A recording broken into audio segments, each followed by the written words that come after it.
Welcome to Wise Guides, a wake-up in science education, a student-led podcast series produced for the New York State Children's Environmental Health Center, a product of HBCAC and their Prevention is the Cure campaign.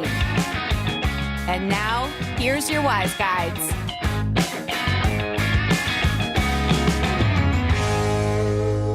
Hey everyone, welcome back to Wise Guides. I'm Subhana.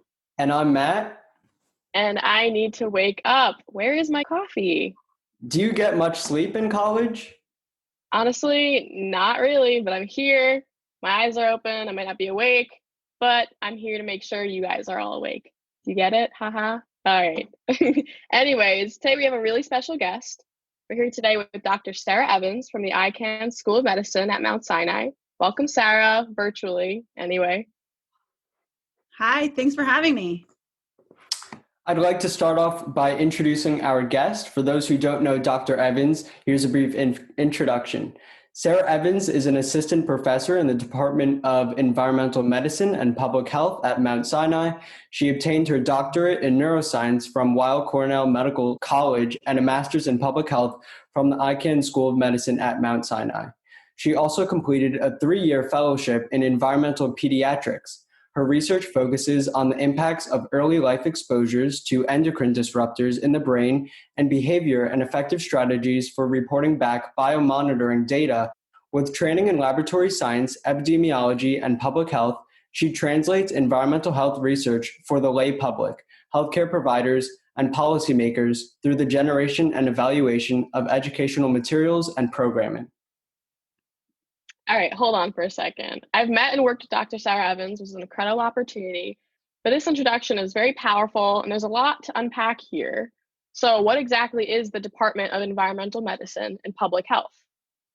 Sure. So the Environmental Medicine and Public Health Department is a really unique and cross-disciplinary team of scientists, medical doctors, social workers, and industrial hygienists who are all working towards a common goal of improving health through the creation of healthier environments.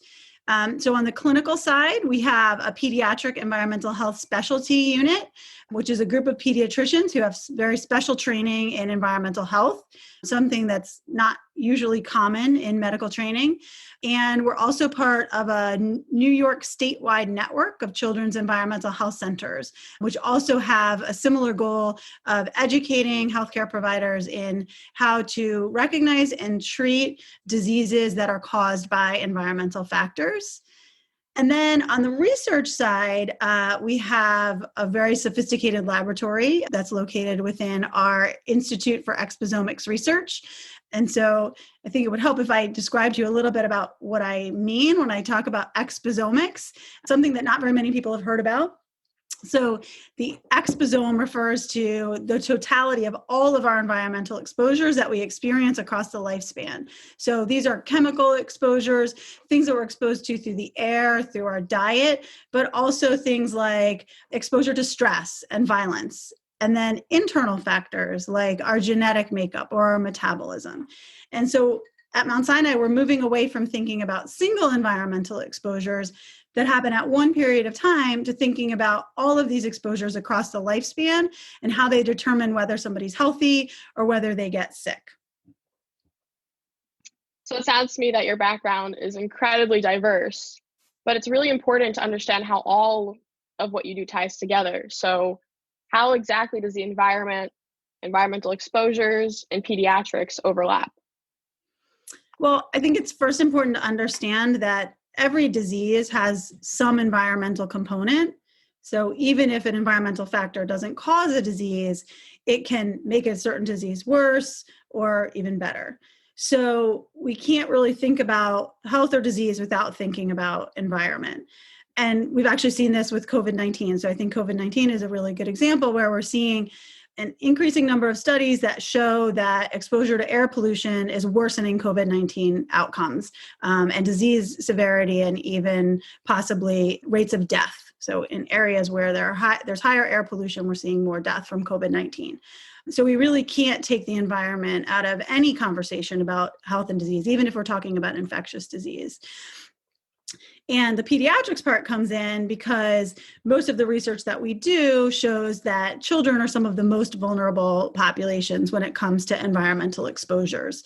So this is partly because their bodies are rapidly growing and they have immature detoxification mechanisms. So when cells are dividing and systems are developing, any kind of disturbance can have more of an impact. But then we also know that children are exposed to higher levels of many chemicals than adults are. So this is because they breathe faster than adults. So they take in more air and that air might be polluted. They also eat more and drink more pound for pound than adults do, which is a way that we are exposed to a lot of harmful chemicals. And then they're closer to the ground where chemicals tend to settle, and they may normally put their hands in their mouth. So they're not only more likely to get sick if they're exposed to an exposure, but they're also more likely to experience higher exposures. Given your feedback and interests, having you work with us today is pertinent for our discussion. Can you tell us about Children's Environmental Health Day and your work? Sure. So Children's Environmental Health Day, or CEH Day, is held on the second Thursday of October. So this year is going to be October 8th. And it was started by an organization called the Children's Environmental Health Network. And this is its 5th year. And it's a day for scientists and clinicians and advocates and community members to come together to talk about successes in environmental health, to educate one another about strategies for improving children's environments, and to lay out plans for the future and how we can do better at working together to promote safer environments for children. So a number of states now recognize Children's Environmental Health Day, including New York State, as well as New York City. So this year, Mount Sinai and the New York State Children's Environmental Health Centers are coming together on CEH Day to have a virtual event to celebrate all of our accomplishments. And we're going to have a climate change panel and talk about moving the future of children's environmental health forward. We also are really excited to be participating in a national Twitter chat with the Children's Environmental Health Network, and we'll be having an Instagram Live hosted on our Mount Sinai Children's Environmental Health Center Instagram to talk about environmental justice and race. So, Dr. Evans, you mentioned briefly something about teenagers, and you mentioned a climate change panel on CEH Day. What do you think is the most significant topic towards teens today? So I think teens and tweens have historically felt that they're somewhat invincible. And I did mention that young children are often some of the most vulnerable populations to environmental exposures, but unfortunately, teens are not immune to harm from environmental exposures either. So your bodies are still rapidly developing, your reproductive systems and your brains continue to develop into your 20s, and many of the things that you're exposed to can impact your health. So one of the things that we think about a lot are, for example, the personal care products and cosmetics that you use. So teen girls tend to use more cosmetics than adult women do. And many of those cosmetics contain chemicals that can be harmful to your health, that can interfere with your hormonal system. Boys are not off the hook. So many of the body sprays and colognes that teen boys use have been shown to also contain a high number of what we call endocrine disrupting chemicals, or chemicals that interfere with hormones in your body. So that's a concern. We also have concerns about things like vaping. So we're seeing a big increase in the percentage of teens that are vaping, and the chemicals that are present in those products are largely understudied, are directly inhaled into the lungs, and we're starting to see the impacts of that kind of activity. And I think that an area where we've seen a lot of interest and activity among teens and youth is related to climate change. So people often think of climate change as global warming. So we have increased temperatures and it's hotter. So we think of heat illnesses, heat stroke, dehydration, and things like that. But we're also seeing worsening air quality, which impacts asthma. We're seeing more pollen and unpredictable allergy seasons. We have longer and less predictable seasons during which insects are active. So we can see an uptick in mosquito-borne diseases and tick-borne diseases like Lyme disease. We also have altered growing seasons. So this is leading to poorer crops, actually lower nutritional content in some foods, and malnutrition. And I think something that's really important to talk about are the mental health issues. So we have more extreme storms, terrible weather that's leading to flooding, lost days of school, lost days of work, economic impacts to individuals, and notably displacement of communities from their homelands. All of those things are really severe threats to public health. So it's been really excellent to see the social media to get their messages out in ways that I think a lot of scientists and other climate activists were not able to do in the past. So really using your voices and harnessing the tools that are available to you to educate your peers and to take a stand on climate change has been really inspiring for those of us on the environmental health sciences side to witness. So Dr. Evans, you covered a few topics that are prevalent to teens today. You went over some vaping stuff and you went over personal care products and how those chemicals affect us. And you also mentioned climate change. And on a personal note, I just want to ask you, what do you say to climate change deniers? For me personally, before I share my opinion, I would like to hear what you think, but how can you believe that climate change is not real? You might as well believe that the earth is flat. If you're not paying attention to the science, then what are you paying attention to? How come climate change has become a political agenda instead of actually understanding the data and understanding the facts? So what do you say to climate change deniers? Yeah, so I think that there's a lot to unpack there. I think there's a difference between misinformation and disinformation, and there's a lot of disinformation out there now related to climate change. So disinformation is when there's sort of an intent to deceive. So there's a lot of disinformation that's intentionally circulated to try to discredit what we know about climate science. And that's making it really challenging for, the real science to be heard and to get people to take action. One of the very unique challenges about climate change is that it has, I think, felt distant for a long time. People didn't necessarily see the ice caps melting. We weren't really impacted by polar bears. And even though it's been happening very rapidly, we're seeing the impacts of climate change very rapidly over the past 10 to 20 years, it still didn't feel like it impacted us.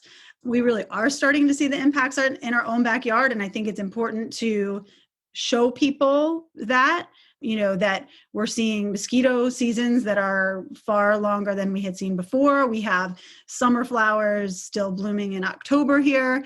We have less snow during the winter and we have more extreme storms. So I think it's starting to hit home where people are registering that this is real. I think where the disinformation comes in is related to what our human impact is on climate change. And because, there are industries who have a vested interest in not being regulated, that's where I think we have a lot of the politicization.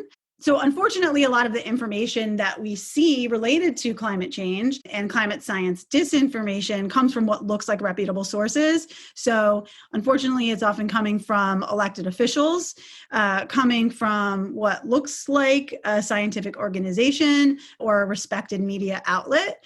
And we really need to teach ourselves to look to true academic scientists who are publishing in peer-reviewed journals. And we've seen this issue for climate change for many years now, and we're seeing it now also for COVID-19.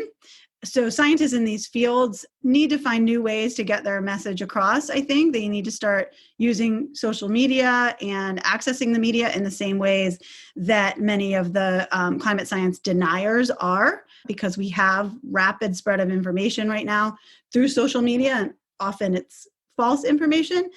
And I would also say that one of the things that we're engaged in at Mount Sinai is working to educate healthcare providers as people who are trusted to deliver health-based messaging to their patients.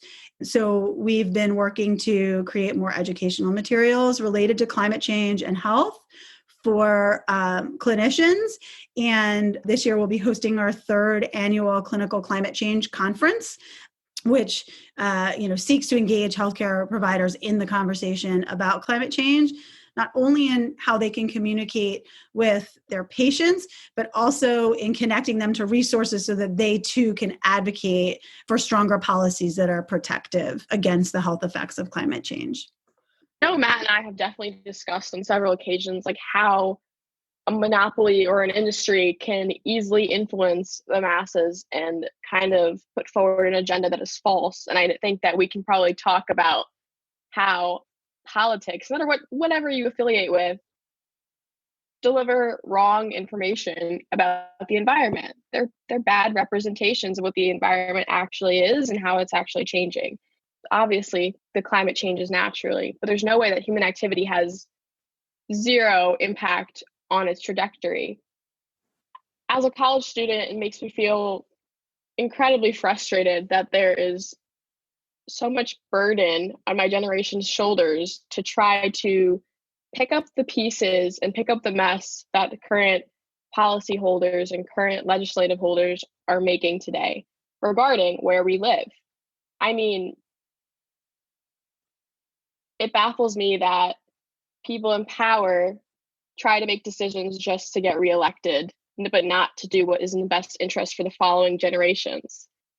And I know that for me, like, something that keeps me going and gives me hope is seeing people like Greta Thunberg making these bold accusations and calling out policyholders, being that adamant to make change and being that strong-minded and just ballsy. Like, I have so much respect for her for stepping forward and saying, no, there is a problem. Greta's doing big things still. I think with all the recent, the forest fires and the flooding that's been happening recently, she's still been very vocal about it. But unfortunately, it's kind of like that, oh, you're 5 seconds of fame. When people are first shocked by something, they give it a lot of media attention. But then once it's been out there for a little bit, I think oftentimes it dies out. But regardless of that, she's still a strong force that represents how our generation feels today. And I think that going back to being in college and stuff, there's a lot of pressure for me as an individual who knows about the impact the climate has on our environment, and to know that human activity is causing temperatures to rise and is causing mosquito season to last longer and causing famine, deforestation, et cetera, et cetera. Like, I feel obligated to make a change, but sometimes it becomes very overwhelming. How am I, one person, going to do something to make a change? But then I realize that having a voice, having a platform like this, following in Greta's footsteps, that we do have the ability to do it together. Yeah, and I just want to play off of some of what you just said and maybe try to be a little bit optimistic because you seem to be feeling a little bit pessimistic about the direction that things are going. So, I will say that even though the U.S. is ranked number 2 in the world for carbon emissions, we withdrew from the Paris Agreement, and we've also seen a lot of rollbacks in regulations that were meant to reduce greenhouse gas emissions in this country. So that's something that we have seen over the last few years, and the impacts could be very detrimental. But what I will say is that when we withdrew from the Paris Agreement, a number of states and governors came forward and said, if the U.S. isn't going to do this at the federal level, we're going to work at the state level. And New York has been one of them. And then in 2019, they did pass legislation to limit carbon emissions within the state of New York. And a number of states are doing similar things. So it's worth the effort, it's worth the energy, it's definitely worth voting, even if that's, at the municipal level, at the local level, at the state level. We need to not forget that, and that there are other avenues besides federal regulations that we can take. And, there are individual actions. Individual action is not going to do it, but if we can start with ourselves and with voting and encouraging others to do the same, then I think that's where we can have some impact. So it's not all doom and gloom. I think it is definitely difficult, and it's a challenge that is not so easy to overcome when you're the only one who has an opinion that goes against what the majority of people think. But I also think that there are other organizations and there are other passionate youth advocates. I know here at HBCAC, we like to call them the guardians of the future. And these are the people that really believe that they can make change. And honestly, I see that every day. Subhana, Ashley have both proven that they really want to make some kind of change. It doesn't have to be some kind of immediate change that shifts all of our current policies, but just doing their part to make the world a better place for children, teens, and older adults. Totally. I mean, and going back to like being pessimistic, it's just, there seems like a lot of obstacles to try to get simple, basic, valid rights that we need in terms of being in a healthy environment. Because if the environment's not healthy, then we're not healthy. And if we're not healthy, then, but I think it also stems from there being lots of issues to tackle, whether it's clean water, climate change, air pollution. I feel like we all need to be like on a unified front to make one small change that leads to a bigger one and then leads to a bigger one. And I think that can only happen if we vote. And I think you made a great point there that it's definitely important for our voices to be heard.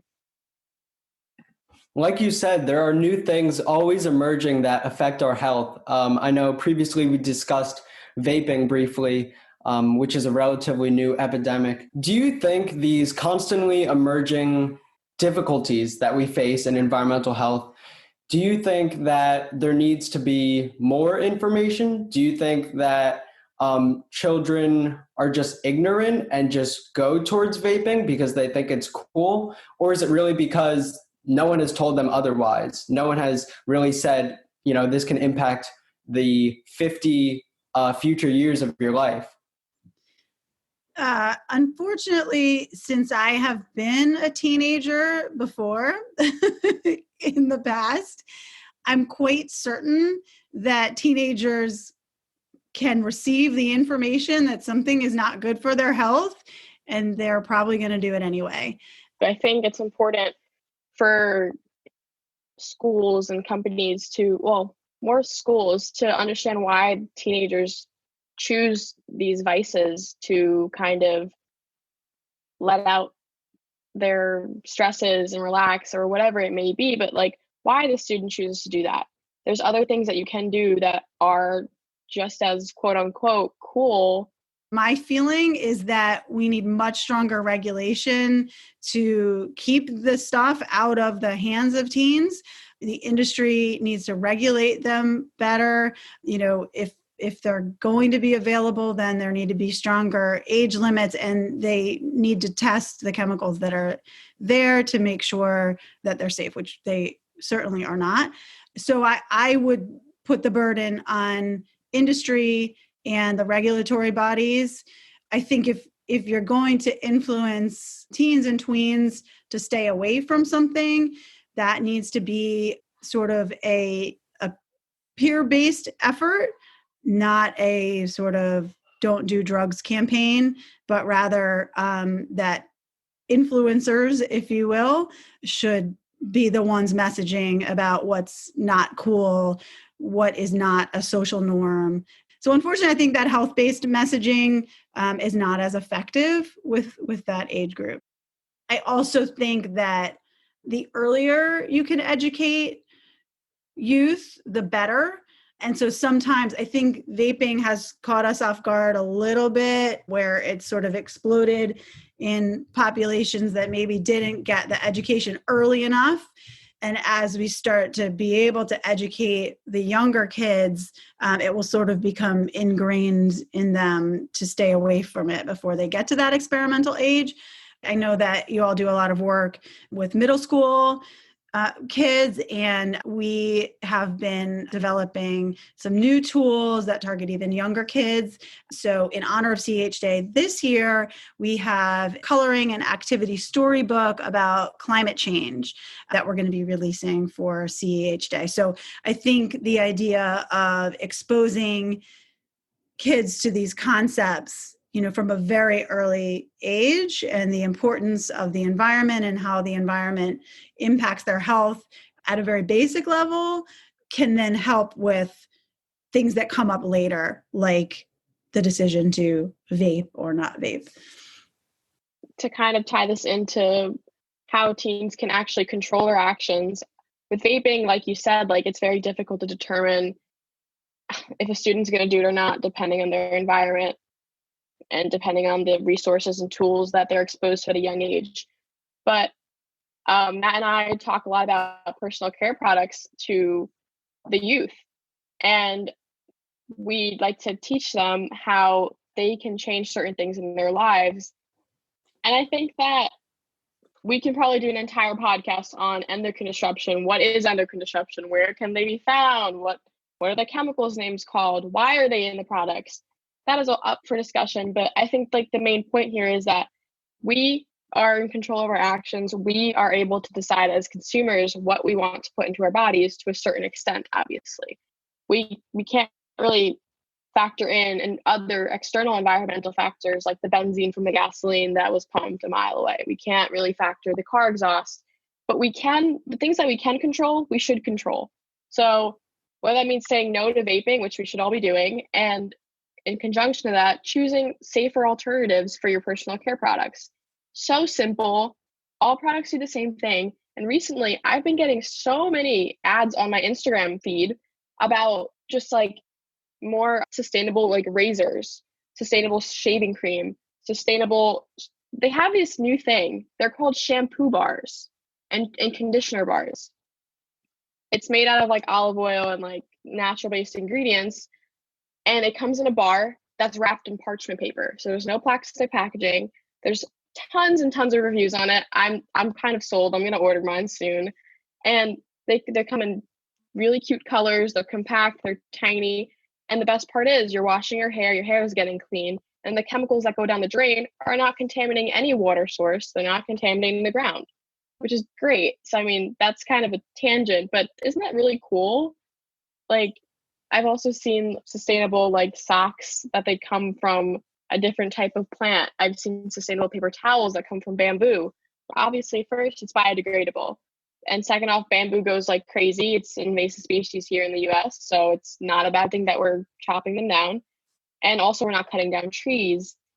This brings me to a fact. So, worldwide, the equivalent of almost 270,000 trees are either flushed or dumped in landfills every day. And this is according to the National Geographic. So, we're very accredited here on the Wise Guides. There's so many alternatives out there. We just have to choose to make the right decision. Not the easier decision necessarily, but the right decision. So, Subhana, you make a really good point, and I think it speaks to the power of where you put your dollar. So, companies are not going to continue to make things that you won't buy. And they're going to make more shampoo bars if you and your peers continue to support those companies. And so we've seen that in many areas where regulations or policies don't necessarily, get rid of a harmful chemical, but consumers deciding that they don't want to purchase certain products anymore eventually drive the marketplace towards safer products. And, you talked about the plastic packaging. To bring it back to this question about climate change, one of the things that we can do on the individual level is to consume less plastic, use reusable water bottles, don't take a plastic bag. And we've seen more and more plastic bag bans as people are starting to bring reusable bags and not desire to have all those plastic bags anymore. So this is something, not only supporting companies that are doing the right thing in terms of toxic chemicals, but supporting companies that are doing the right thing in terms of their own carbon footprint and the plastic production that goes into their products. I wanted to ask, how do you think we can come out of COVID-19 living healthier lives with fewer harmful effects on the environment? I think one of the consequences of the COVID-19 pandemic has been the reduction in air pollution as people were quarantined and driving much less. There's been less air travel as well. And we're just starting to see some of the scientific analysis to show that there were reduced air pollution related health effects during those times.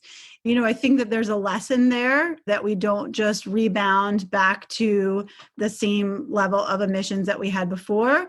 I think we're learning to live a little bit differently in terms of not traveling unnecessarily and not, commuting by car. A lot of companies have changed over to work from home. So I think we'll see how long lasting some of those effects are.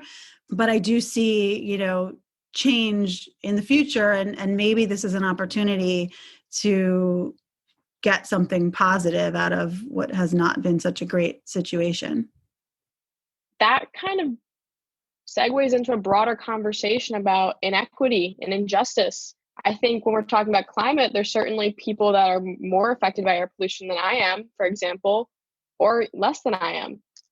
And to further that point, with COVID that's happening, there's far more people getting sick in more impoverished communities than in the community that I live in.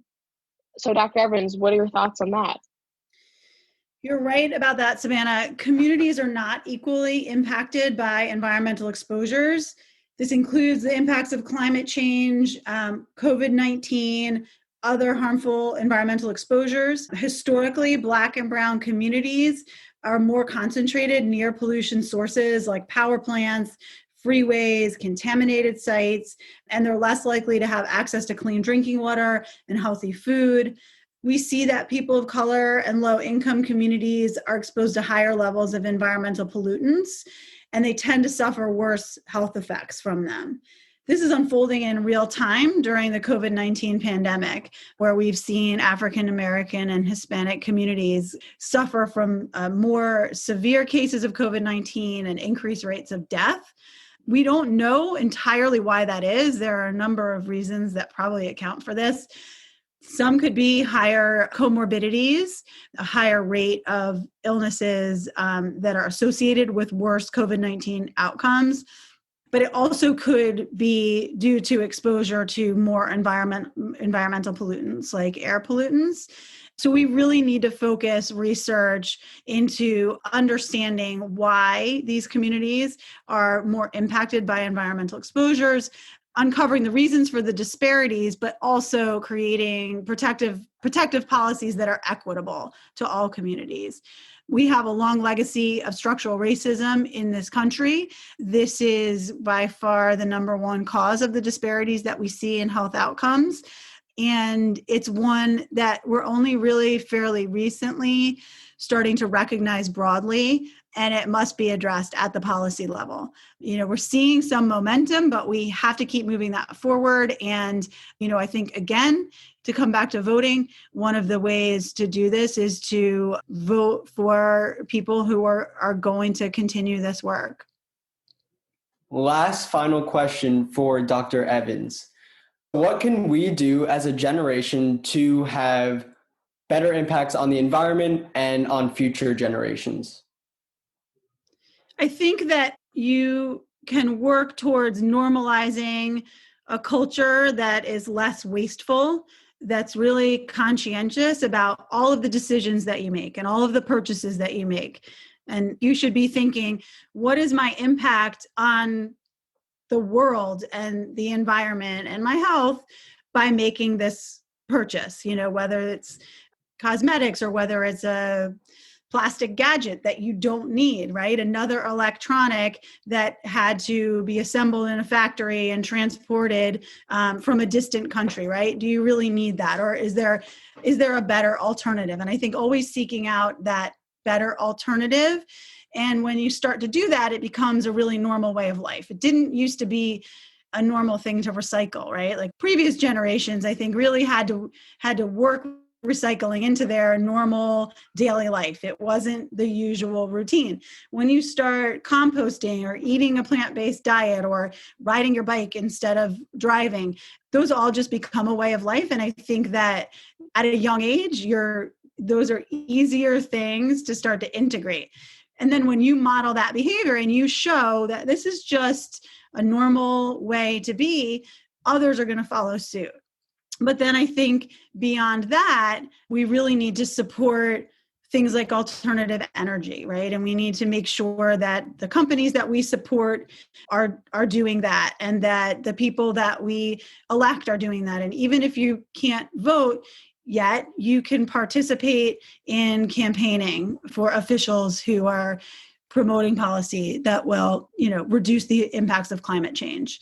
It's not feeling like you have to do one big, incredible thing or be the next Greta Thunberg. It's just incorporating these practices into your life on a daily basis and showing others how to do the same thing. You don't need to drastically change your life. Just because we're saying all these things are detrimental to your health, so is waking up in the morning and simply going in the shower and using the traditional shampoo or body wash that you use. You just have to make subtle changes in your everyday life that result in better health. And that means any small change, from changing the brand of toothpaste you use or changing the hair gel you use to a more organic and natural product. Thank you to all of our listeners for listening to a new episode from the Wise Guides. And thank you to Dr. Evans for joining us on this week's episode. Thank you for having me, and keep up the great work, guys.